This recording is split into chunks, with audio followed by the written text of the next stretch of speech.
I love parish ministry, even though I've done a couple of other kinds of ministry. I even taught high school for a while. And parish ministry gives you an experience of a little bit of everything. You know, you're working with people of every age group. You're working with people in all different moments of life, you know, from birth to death and everything in between. You have opportunities to do teaching, to do preaching, sacraments, hospital visits, working with the youth. It's just an all-inclusive, comprehensive ministry. I've done other ministries, but I don't think there's anything more exciting than parish ministry.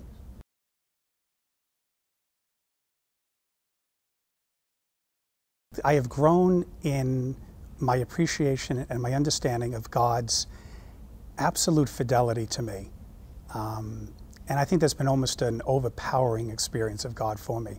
I think I've been a very good, faithful priest for 25 years, but I'm not perfect. I've sinned like everyone has sinned.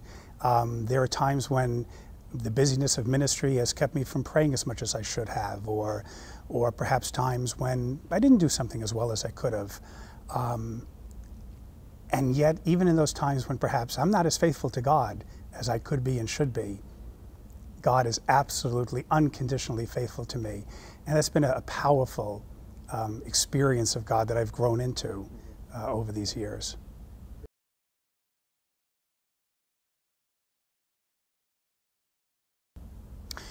Well, I think I've tried to help people to see the same reality of God in their own lives.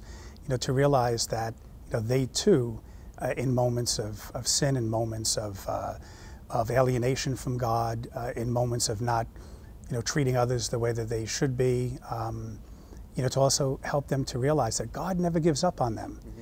You know, and certainly as a priest, I think one of the most privileged moments that we have is the sacrament of reconciliation. And I've experienced some powerful, you know, moments of people being reconciled to God, and even reconciled to themselves in that sacrament. And I've kind of tried to help people to just experience God's fidelity, God's unconditional faithfulness to them in their own lives.